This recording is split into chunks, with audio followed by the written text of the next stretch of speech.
एक रानी जिसने अपने तन से नहीं मन से बेवफाई की थी। एक सेनापति जो हर युद्ध जीत गया पर एक दिल हार बैठा। और एक राजा जिसे सबने महान कहा पर वो अपनी ही रानी के अतीत से अनजान रहा। तीनों को जोड़ा एक ऐसा रिश्ता जो वचन से शुरू हुआ और विश्वासघात पर खत्म होने वाला था। पर जब सब सामने आया तो क्या राजमहल बचा? क्या प्रेम शर्मिंदा हुआ या इतिहास ने नया न्याय लिखा? एक प्रेम त्रिकोण नहीं, ये है प्रेम, पाप और प्रतिशोध की सबसे रहस्यमयी कहानी। देखिए, सच सामने आने से पहले आप खुद से नजरें फेर लेंगे। धीरे धीरे सुबह की पहली किरणों ने नरकुंडा के महल को सुनहरे आभा मंडल में ढक दिया। किले की ऊंची दीवारों से झांकती सूरज की रश्मियां ऐसे फैल रही थीं जैसे किसी कलाकार की कूची से रंग छलक पड़े हों। महल की छतों पर बैठे मोर अपने पंख फैलाकर नाच रहे थे, मानो वो दिन की शुरुआत का स्वागत कर रहे हों। किंतु उस दिव्य भोर की सुंदरता के बीच महल की पुष्प वाटिका में खड़ी रानी चंद्रलेखा के मन में उठते विचारों की लहरें शांत नहीं थीं। उनके चारों ओर खिले गुलाब, मोगरे और चंपा की सुगंध वातावरण को मधुर बना रही थी। फिर भी उनके भीतर एक गूढ़ आशंका ने जड़ें जमा ली थीं। रानी चंद्रलेखा, जिनकी सुंदरता की तुलना चंद्रमा की शीतलता से होती थी, जिनकी बुद्धि राज्य की राजनीति में राजा सूर्यसेन की सबसे बड़ी सलाहकार मानी जाती थी, आज अपने आप में मौन थीं।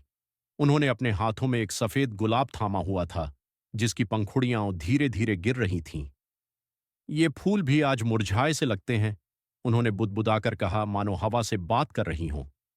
तभी एक धीमी आहट हुई। रानी ने बिना पीछे देखे कहा, विक्रम। सेनापति विक्रम, अपनी घुटनों तक लंबी तलवार कमर से बांधे, अपनी गहरी आंखों में वर्षों का अनुशासन और अनुभव लिए, धीरे धीरे रानी के पास आए। उनकी चाल में विनम्रता थी, पर मन में जो तूफान था वह उनके चेहरे की लकीरों से झलकता था। रानी, आपने कैसे जाना कि मैं ही आ रहा हूं? विक्रम ने धीमे स्वर में पूछा। रानी ने मुस्कुराकर कहा, जब हवा रुक जाए और वातावरण में गंभीरता घुल जाए, तब या तो तूफान आता है या विक्रम सेनापति। तुम कब से छिपाकर रख रहे हो वो खबर जो मेरी आंखें पढ़ चुकी हैं? विक्रम चुप हो गया। कुछ क्षणों का मौन बीत गया। फिर उन्होंने धीमे स्वर में कहा, सुभार राज्य की सेना ने हमारी सीमाओं के निकट डेरा डाल लिया है। वे संदेश नहीं, संकेत भेज रहे हैं, युद्ध के संकेत। रानी का चेहरा पल भर को सख्त हो गया। फिर उन्होंने एक लंबी सांस ली। क्यों विक्रम? हमने तो वर्षों तक शांति को अपनाया है। हमारा राज्य समृद्ध है, हमारा व्यवहार सौम्य। फिर यह आग क्यों? विक्रम ने थोड़ी तीव्रता से कहा, क्योंकि रानी, जब शेर अधिक दिनों तक शांति से रहता है, तब लोमड़ी भी अपने को जंगल का राजा समझ बैठती है। रानी ने विक्रम की ओर देखा। उनकी आंखों में कुछ चमक उठा, न शंका न भय। और फिर रानी बोली, और यदि इस युद्ध में ऐसा निर्णय लेना पड़े जहां राजा का आदेश और तुम्हारा धर्म अलग अलग दिशाओं में हो। विक्रम की आंखें स्थिर हो गईं। वह कुछ क्षणों तक चुप रहे, फिर बोले, यदि कभी ऐसा हुआ तो मैं उस राह पर चलूंगा जहां मेरा वचन है, सत्य की रक्षा, चाहे उसका मूल्य मेरा जीवन ही क्यों न हो।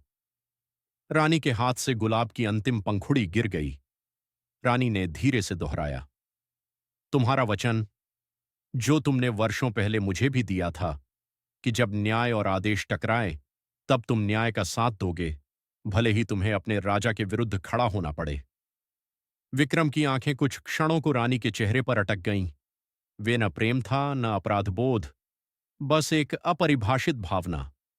उन्होंने सिर झुकाया और विक्रम ने कहा, वचन उसी दिन से मेरी सांसों में है रानी, पर मेरी तलवार तब भी महाराज की सेवा में थी, आज भी है। पर यदि कोई उस सेवा को पाप बना दे।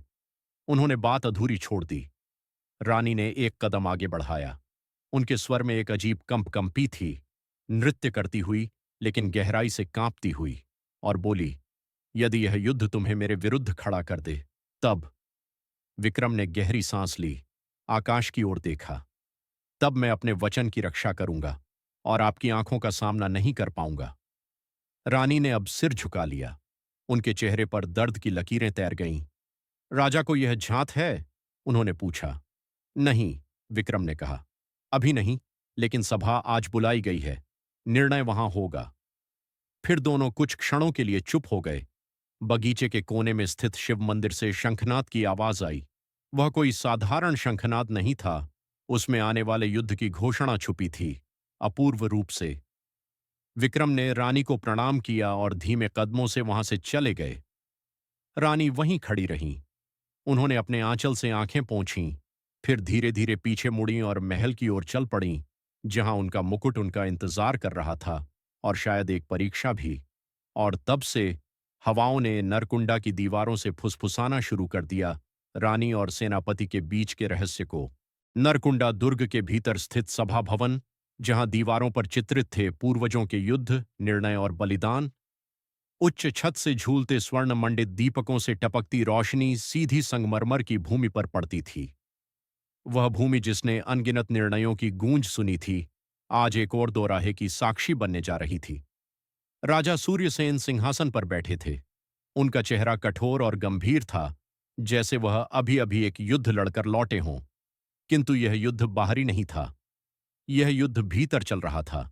उनकी आंखों के कोनों में हल्की थकान और माथे पर पसरी रेखाएं किसी ऐसे राजा की गवाही देती थीं जिसने बहुत कुछ देखा है और अब बहुत कुछ खोने का भय उसे सताने लगा है। बाईं ओर सेनापति विक्रम खड़े थे, दाईं ओर थी रानी चंद्रलेखा। सभा शुरू हुई। पहले मंत्रीगण बोले। उनके शब्दों में कूटनीति थी, व्यावहारिकता थी और भय भी। एक वृद्ध मंत्री ने कहा, महाराज, सुभार की सेना हमारी पश्चिमी सीमा तक आ पहुंची है। हमारे गुप्तचरों ने देखा है कि वे खुले रूप से डेरा डाले हुए हैं, पर आक्रमण नहीं किया है। यह संकेत है वार्ता का, नहीं तो धमकी का। राजा चुप थे। उन्होंने कुछ नहीं कहा, बस सामने रखी एक पुरानी तलवार पर नजरें टिकाईं, जो उनकी विजय यात्रा की पहली यादगार थी। दूसरे मंत्री ने कहा, हमारी सेना सक्षम है, किंतु युद्ध की स्थिति में हमारे अन्न भंडार पर दबाव आएगा। यदि हम चाहें तो सीमावर्ती गांव में से केवल 5 गांव अस्थायी रूप से उन्हें सौंपकर युद्ध टाल सकते हैं। एक धीमी फुसफुसाहट सभा में गूंजी, जैसे कोई पत्ता गिरा। विक्रम की भौहें तन गईं। वह आगे बढ़ा। उसकी आवाज में संयम था, पर आग भी। वह बोला, क्या हम 5 गांव सौंपकर यह प्रमाण देंगे कि नरकुंडा झुक सकता है? क्या युद्ध से बचने का अर्थ अब आत्मसम्मान का समर्पण हो गया है? रानी की आंखें विक्रम पर टिकी थीं। उनके भीतर एक कंपकंपाहट थी, क्योंकि वे जानती थीं, विक्रम जब इस स्वर में बोले, तब वह राजा के विरुद्ध भी खड़ा हो सकता है।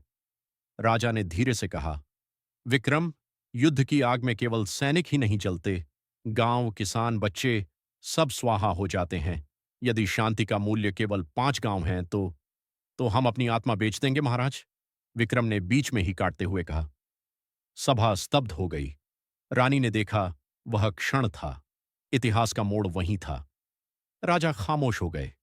उनकी आंखों में एक क्षण को पीड़ा चमकी, फिर कठोरता लौट आई। राजा ने कहा, सेनापति विक्रम, तुम्हारी निष्ठा पर मुझे कभी संदेह नहीं रहा, पर तुम यदि मेरी आज्ञा के विरुद्ध खड़े हो गए तो। विक्रम की आवाज फलक को चीरती हुई निकली। तो मैं केवल युद्ध भूमि पर ही नहीं, आपके सिंहासन के विरुद्ध भी खड़ा हो जाऊंगा। सभा में एक हलचल मच गई। मंत्री आपस में कुछ फुसफुसाने लगे। रानी ने अपनी मुट्ठी कस ली। उनका हृदय कांप उठा। उन्होंने उठकर बीच में कहा, बस। राजा एक निर्णय कर रहे हैं। सेनापति अपने धर्म की पुकार सुन रहे हैं और आप सब केवल डर की राजनीति बुन रहे हैं। राजा और विक्रम दोनों चुप। रानी आगे बढ़ीं। वे दोनों के बीच आ खड़ी हुईं। उन्होंने कहा, आज अगर यह दरबार बंट गया तो केवल राज्य नहीं, रिश्ते भी टूटेंगे। एक राजा जो प्रजा को बचाना चाहता है और एक सेनापति जो सम्मान की रक्षा करना चाहता है, दोनों सही हैं। लेकिन प्रश्न यह है कि हम किस मूल पर समझौता कर सकते हैं। पूरी सभा मौन थी। राजा ने रानी की ओर देखा। उनकी आंखों में एक प्रश्न था, शायद पश्चाताप भी। राजा बोले, तो तुम कहती हो रानी कि हमें युद्ध करना चाहिए? रानी ने धीरे से सिर झुकाया, फिर कहा, मैं कहती हूं, निर्णय प्रेम से नहीं, धर्म से होना चाहिए। और यदि धर्म कहता है कि अन्याय के आगे झुकना अधर्म है, तो युद्ध ही हमारा व्रत है। एक क्षण को राजा और विक्रम की आंखें मिलीं। एक दीर्घ मौन, भारी, अपरिभाष्य और निर्णायक। राजा ने तलवार उठाई। उसके नीचे बना शेर का चिन्ह प्रकाश में चमक उठा। राजा ने कहा, तो ठीक है, यदि युद्ध ही धर्म है तो नरकुंडा झुकेगा नहीं। विक्रम, सेनाएं तैयार करो।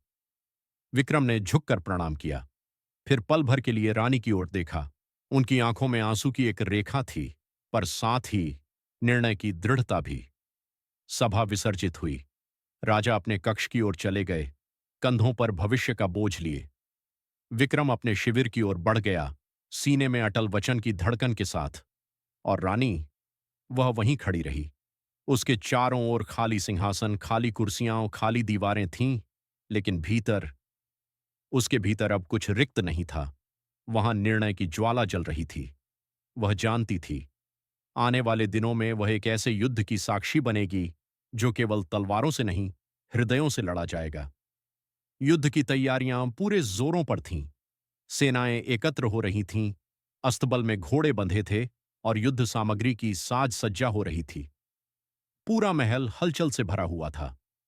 राजा सूर्यसेन, विक्रम और अन्य मंत्री युद्ध के तात्कालिक निर्णयों पर चर्चा कर रहे थे, और रानी चंद्रलेखा महल के एक कोने में खड़ी थीं। उनके चेहरे पर कोई विशेष भावनाएं नहीं थीं, परंतु उनकी आंखों में एक गहरी उदासी थी, जैसे वे कहीं बहुत दूर खो गई हों। रानी की दृष्टि महल की ओर नहीं थी, बल्कि बाहर की ओर, उस बगिया की तरफ थी जहां उन्होंने अपने जीवन का सबसे गहरा और सबसे रहस्यमय अध्याय जिया था। विक्रम से उनका मिलन, उनका प्रेम, और वह राजकुमारी के रूप में महल में कदम रखने से पहले का उनका जीवन, ये सब अब उसके मन के किसी कोने में संजोए हुए था। विक्रम के साथ उनका संबंध केवल प्रेम तक सीमित नहीं था, बल्कि वह एक गहरी आत्मीयता थी। वह समय जब विक्रम और रानी दोनों एक दूसरे के बिना अधूरे थे, जब उनकी रातें बिना एक दूसरे के अधूरी रहती थीं, जब उनका हर मिलन एक नए संसार का निर्माण करता था। वह एक भव्य संबंध था, जिसमें शारीरिक प्रेम भी था, लेकिन वह प्रेम किसी और ही रूप में परिपूर्ण हुआ था। लेकिन क्या हुआ था उस प्रेम को, जो अब पूरी तरह से खो चुका था? रानी ने विक्रम के साथ अपने संबंधों को अपने विवाह के बाद पूरी तरह से खत्म कर दिया था। उनका विवाह राजा सूर्यसेन से हुआ था और एक नई जिंदगी की शुरुआत की थी। मगर क्या यह जिंदगी केवल राजनीतिक थी, या उसमें छिपे हुए थे कुछ ऐसे उलझे हुए धागे जिनका राज कभी भी उजागर हो सकता था? रानी चंद्रलेखा का दिल इस बात को लेकर उलझन में था। क्या वह अपने फैसले से खुश थी? क्या वह अपने समर्पण में सच्ची थी? विक्रम से एक तरफी मोहब्बत, एक रात का मिलन, वह यादें, वह ताजगी, जो अब उसे सब कुछ भूलने के लिए मजबूर कर रही थीं। तभी रानी के कानों में एक हल्की सी आवाज पड़ी। यह आवाज विक्रम की थी। विक्रम ने धीमे स्वर में पूछा, क्या तुम मुझे भुला पाओगी रानी? जैसे उनके पास कहने के लिए कोई शब्द नहीं थे, पर वह कुछ कहना चाहते थे। रानी का दिल धड़कने लगा, और फिर वह शांत होकर जवाब देने के लिए मुड़ी। विक्रम सामने खड़ा था। उसकी आंखों में वही पुरानी तीव्रता, वही जान पहचान, वही पुरानी चाहत। वह उसका प्रिय सेनापति था, वह उसका एक हिस्सा था। लेकिन अब उनका रास्ता अलग था, और यह तथ्य किसी दर्पण की तरह साफ था। रानी ने कहा, विक्रम, क्या तुम नहीं जानते? तुम और मैं दोनों एक दूसरे के बिना कभी नहीं जी सकते थे। परंतु अब मुझे यह समझना पड़ा कि यह जो हम दोनों के बीच था, वह केवल एक भ्रम था, एक सुंदर भ्रम। विक्रम चुप रहा, लेकिन उसकी आंखों में गहरी तड़प थी। वह जानता था कि रानी के पास अपना राजकुमार था। वह जानता था कि रानी ने राजा सूर्यसेन से विवाह किया था, और वह जानता था कि यह सब अब उसके और रानी के बीच के बंधन से बहुत दूर हो चुका था।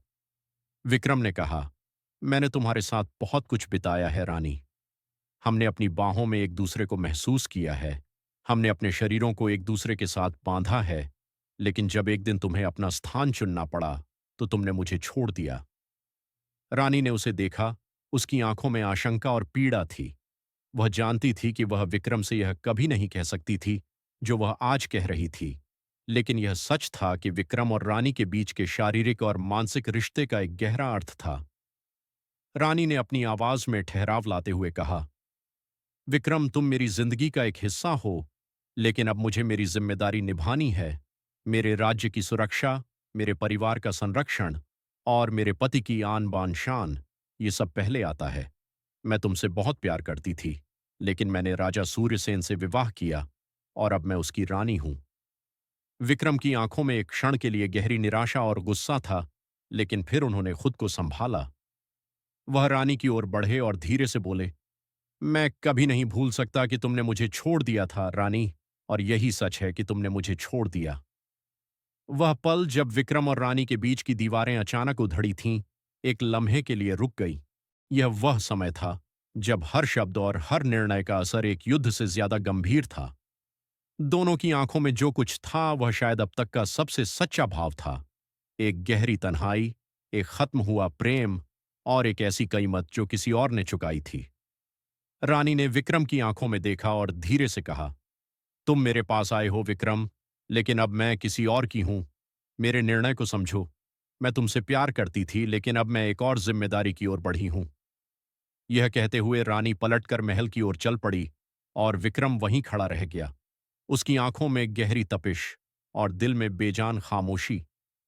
वह जानता था कि रानी ने अपना रास्ता चुन लिया था और अब उसका यह दिल, जो कभी उसके पास था, उसे छोड़ चुका था। महल के आंगन में रात्रि की शांति छाई हुई थी, लेकिन उसके भीतर एक तूफान था।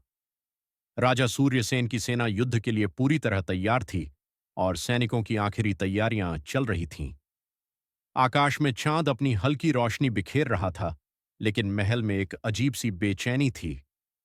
युद्ध से एक रात पहले सबको लग रहा था कि यह रात किसी बड़ी घटना की ओर इशारा कर रही है। रानी चंद्रलेखा, सेनापति विक्रम और राजा सूर्यसेन, तीनों के मन में उलझन और एक अनकहा डर था। रानी चंद्रलेखा अपने कमरे में अकेली बैठी थी। उसके सामने राजमुद्रा रखी थी, लेकिन उसकी आंखें कहीं और थीं। वह उन पुराने दिनों को याद कर रही थी जब विक्रम और वह एक दूसरे के बिना नहीं रह सकते थे। वह समय जब विक्रम के साथ उसकी जान और शरीर का रिश्ता था, वह दिन जब विक्रम के बिना वह अधूरी सी महसूस करती थी। पर अब वह दिन खत्म हो चुके थे। राजा सूर्यसेन, उसका पति, अब उसके जीवन का हिस्सा था, और यह वह समय था जब उसे अपनी कर्तव्यपरायणता को प्राथमिकता देनी थी। लेकिन इस रात विक्रम की यादें और उसका गहरा दर्द जैसे किसी आंधी की तरह उसे अंदर ही अंदर घेर रहे थे। क्या वह सही कर रही थी? क्या उसने सचमुच अपने प्रेम को छोड़ दिया था, सिर्फ अपनी जिम्मेदारियों के लिए? सैन्य तैयार हो चुका था और सुबह होते ही युद्ध प्रारंभ होने वाला था। रानी को यह एहसास था कि यह युद्ध महल की नहीं, बल्कि उसकी अपनी आत्मा की लड़ाई थी। विक्रम, वह सेनापति जिसे वह छोड़ चुकी थी, आज रात उसकी आंखों में वही गहरी बेचैनी देख पा रही थी जो उसे स्वयं महसूस हो रही थी।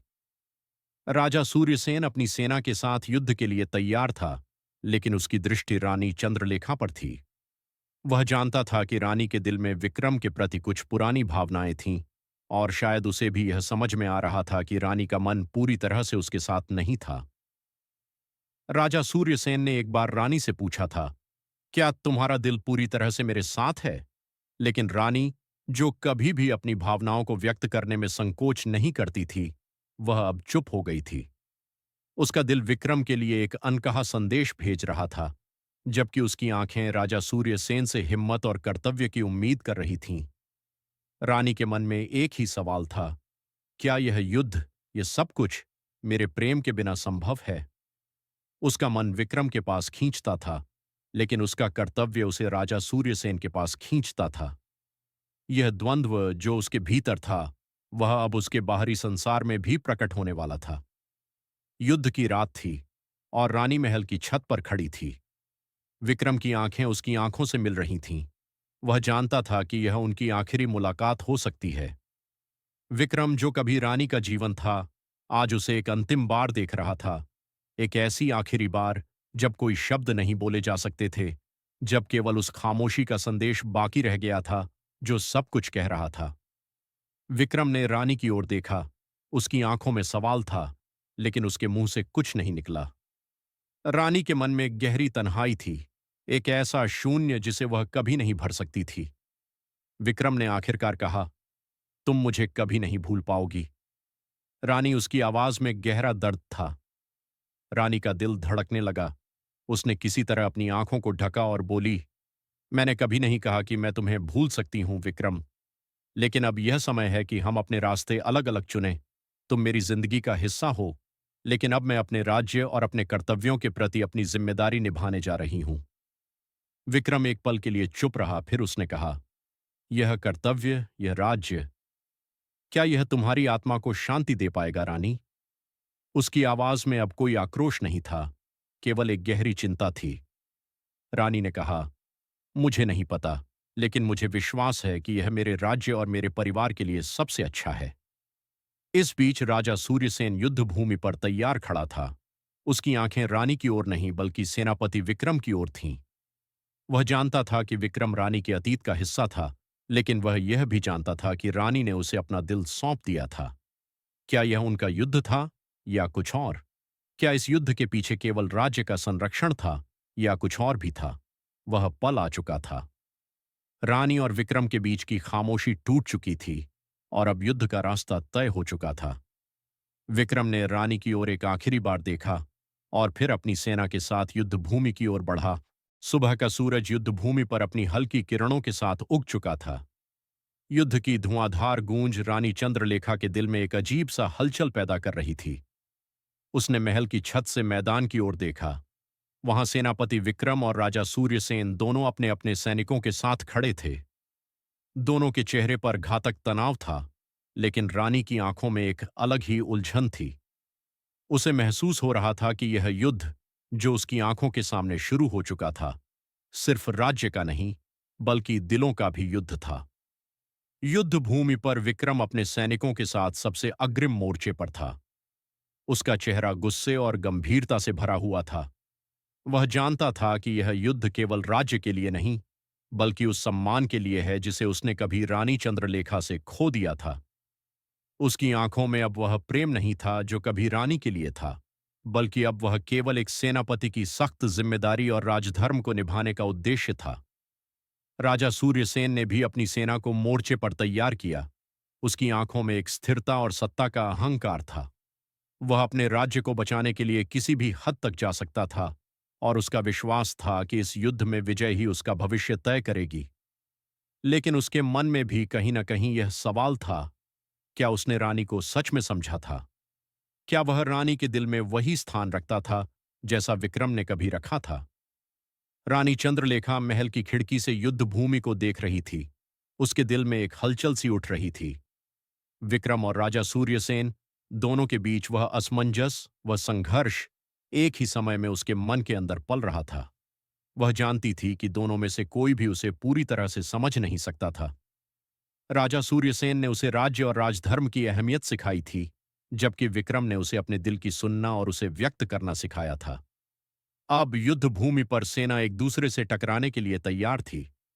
विक्रम ने अपनी तलवार उठाई और आदेश दिया, हमारे राज्य की सुरक्षा के लिए, हमारे सम्मान के लिए और हमारे आदर्शों के लिए आज हम युद्ध करेंगे। राजा सूर्यसेन ने भी अपने सैनिकों से कहा, युद्ध का मैदान केवल विजेता का स्थान होता है। हम जीतेंगे क्योंकि हमारी विजय हमारी जनता और राज्य के लिए है। लड़ाई शुरू हो गई। तलवारों का टकराना, रथों का धमाका और धनुष की आवाजें गूंजने लगीं। विक्रम और राजा सूर्यसेन की सेनाएं आमने सामने खड़ी थीं। दोनों की रणनीतियां, दोनों के नेतृत्व की ताकत और दोनों की इच्छाएं आपस में टकरा रही थीं। रानी चंद्रलेखा का दिल धड़कते हुए युद्ध की आवाजों को सुन रहा था। क्या वह कभी यह सब देख पाती अगर उसने विक्रम को छोड़कर राजा सूर्यसेन से विवाह न किया होता? क्या वह अपने दिल की बात सुनकर अपने पुराने जीवन में लौट जाती, या फिर यह उसका कर्तव्य था कि वह अपने राज्य की रक्षा करती? युद्ध भूमि पर विक्रम और राजा सूर्यसेन एक दूसरे के सामने थे। दोनों के चेहरों पर कड़ा आत्मविश्वास था। विक्रम ने अपनी तलवार उठाई और राजा सूर्यसेन की ओर बढ़ा। राजा सूर्यसेन भी उसका मुकाबला करने के लिए तैयार था। तलवारें टकराईं और दोनों के बीच यह युद्ध केवल एक भौतिक संघर्ष नहीं था, बल्कि एक गहरी भावनात्मक लड़ाई थी, रानी के प्रेम और विश्वास का युद्ध। लेकिन फिर, एक पल के लिए, दोनों सेनापति एक दूसरे से हटकर खड़े हो गए। विक्रम की तलवार राजा सूर्यसेन की तलवार से टकरा चुकी थी, लेकिन अब वह दोनों एक दूसरे की आंखों में कुछ ऐसा देख रहे थे जो पहले कभी नहीं था। वे दोनों एक दूसरे को समझने लगे थे। यह युद्ध केवल बाहरी नहीं था, यह एक आत्मीय युद्ध था। राजा सूर्यसेन ने कहा, विक्रम, तुम जानते हो, यह युद्ध केवल राज्य के लिए नहीं है, यह हमारे व्यक्तिगत द्वंद्व का भी हिस्सा है। लेकिन हम इस युद्ध को कभी समाप्त नहीं कर पाएंगे अगर हम अपने दिलों की बात नहीं समझेंगे। विक्रम की आंखों में गहरी ताजगी और समझ थी। उसने धीरे से कहा, तुम सही हो राजा। यह युद्ध सिर्फ हमारी सेनाओं का नहीं, हमारे दिलों का भी युद्ध है। तभी रानी चंद्रलेखा युद्ध भूमि पर आई। उसकी आंखों में वही गहरी दर्द और उम्मीद थी। उसने दोनों सेनापतियों से कहा, क्या तुम दोनों अपने अपने द्वंद्व को समाप्त करके एक साथ राज्य और अपने लोगों की रक्षा नहीं कर सकते? क्या तुम दोनों जानते हो कि हम सब एक ही बंधन में बंधे हुए हैं और हमारा संघर्ष केवल बाहरी नहीं बल्कि अंदरूनी भी है? विक्रम और राजा सूर्यसेन दोनों चुप हो गए। उनकी आंखों में एक नई समझ थी। उन्होंने एक दूसरे की तरफ देखा और फिर अपनी तलवारों को नीचे किया। राजा सूर्यसेन ने कहा, यह युद्ध हम दोनों ने जितना चाहा था उतना नहीं जीता, लेकिन अब हम समझ गए हैं कि यह हमारी जनता का युद्ध था और अब हमें अपने व्यक्तिगत द्वंद्वों को छोड़कर एक साथ खड़ा होना होगा।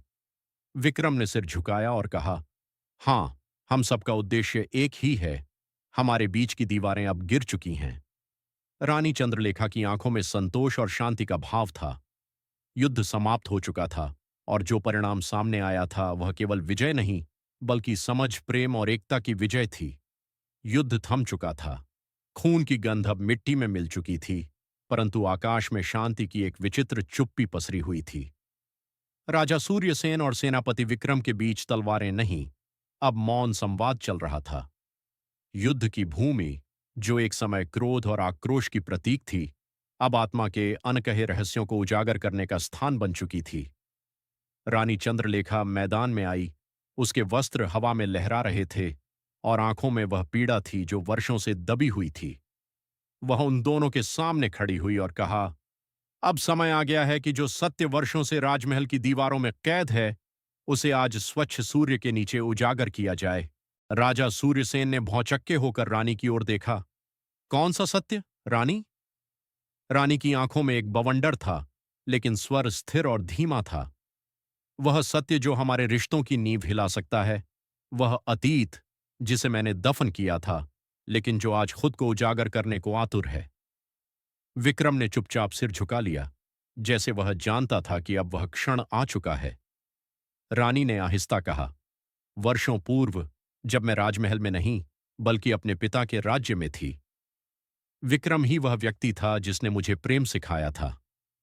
राजा की आंखों में सवाल तैरने लगे, लेकिन रानी बोलती रही, हमने एक दूसरे से वचन लिया था, आत्मा का, देह का, जीवन का, और हम एक दूजे के साथ उस हद तक जुड़ चुके थे जहां शरीर और आत्मा की सीमाएं मिट जाती हैं।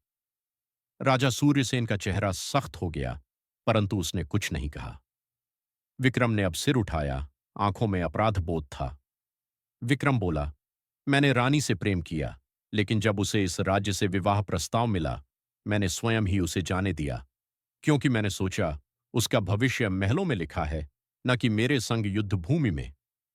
रानी की आवाज कांप गई और वह बोली, लेकिन उस निर्णय ने मुझे भीतर से तोड़ दिया।